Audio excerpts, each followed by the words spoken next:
এই মুহূর্তে কক্সবাজারে সুজাউদ্দিন রুবেল এবং নওগাঁর পাহাড়পুরে আছেন এম আর রকি। সরাসরি প্রথমে যাচ্ছি রুবেলের কাছে।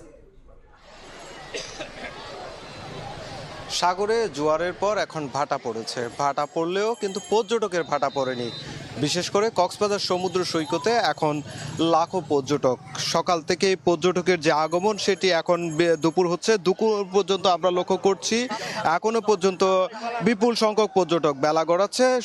যতই বেলা গড়াচ্ছে ততই পর্যটকের আগমন বাড়ছে এবং বিকেলে যেহেতু সূর্যাস্ত দেখার জন্য সব কিছু মিলিয়ে পর্যটকের একটি জনসমুদ্র হবে তেমনটাই প্রত্যাশা করছে এখানকার পর্যটন সংশ্লিষ্ট ব্যবসায়ীরা। আমরা এখন এই দুপুরবেলায় লক্ষ্য করছি মানুষ সাগরের যে নোনা জল রয়েছে সেই নোনা জল থেকে নামছে না, বরঞ্চ মানুষজন বালিয়াড়ি পেরিয়ে সাগরের নোনা জলে নেমে পড়ছে এবং সমুদ্র স্নান করছে। আমরা কলাতলি, লাবণী, সুগন্ধা সব পয়েন্টে দেখছি 3 কিলোমিটার সাগর তীর জুড়ে শুধু মানুষ আর মানুষ।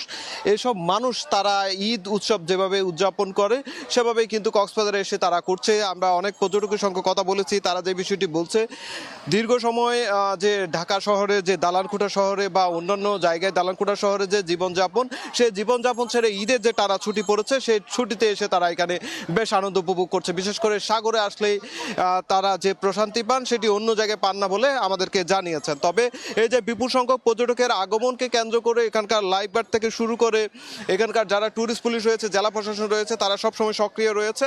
পর্যটকরা কোনো অভিযোগ করলে সঙ্গে সঙ্গে ব্যবস্থা নিচ্ছে জেলা প্রশাসন। অন্যদিকে ট্যুরিস্ট পুলিশ যে ধরনের কোনো ধরনের সমস্যা হলে সেটিও সমাধান করছে, আমরা সেটি লক্ষ্য করছি। তবে সমুদ্র স্নানের ক্ষেত্রে 3টি পয়েন্টে যেহেতু লাখেরও বেশি পর্যটক, সেক্ষেত্রে 27 জন লাইফগার্ড কর্মী এই সমুদ্র স্নান নিরাপত্তা দিতে গিয়ে হিমশিম খেতে হচ্ছে বলে আমাদেরকে জানিয়েছে।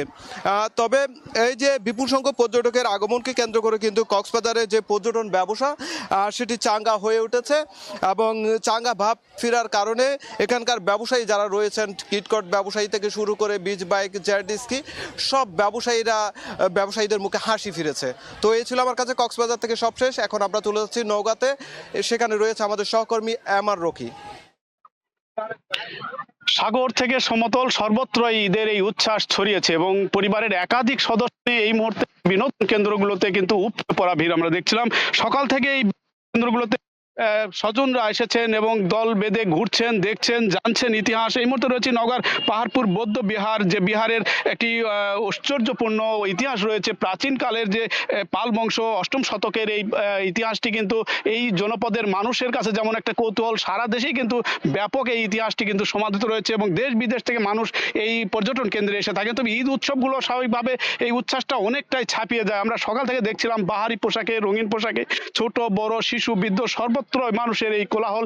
এখানে এসে ঘুরছেন, দেখছেন, জানছেন এবং ইতিহাস জানার একটা কৌতূহল নেই মূলত আসছেন। আমরা অনেক দর্শনার্থীর সঙ্গে কথা বলেছি, আসলে এবার একটা টানা ছুটি পাচ্ছেন এবং এই টানা ছুটির একদিকে যেমন পরিবেশ রয়েছে, অন্যদিকে কিন্তু অনুকূল আবহাওয়া, সব মিলে এই উচ্ছ্বাসটা কিন্তু অনেকটাই রাঙিয়ে তোলা হয়েছে এবং পাহাড়পুর বৌদ্ধ বিহার সহ আশপাশের যেসব পর্যটন কেন্দ্রগুলো রয়েছে প্রত্যেকটিতে কিন্তু একদম উপচে পড়া ভিড় আমরা দেখছিলাম এবং সকলেই আসলে একটা স্বতঃস্ফূর্ত অংশগ্রহণ নিয়ে এবার এই ঈদের যে উচ্ছ্বাস তা প্রকাশ করছেন এবং দল বেঁধে যারা আসছেন প্রত্যেকেই ঘুরে ঘুরে তাদের শিশুদের জানানোর চেষ্টা করছেন। উৎসব এবার কিন্তু অনেকটাই রাঙিয়ে ওঠার মতো পরিবেশ আমরা লক্ষ্য করছিলাম এবং এই পরিবেশকে আসলে সহায়ক পরিবেশই বলছেন এবং পাশাপাশি কিছু সমস্যার কথাও দর্শনের দিক থেকে উঠে আসছে এবং এই পরিবেশটাকে নিশ্চিত করার তারা দাবি জানছেন।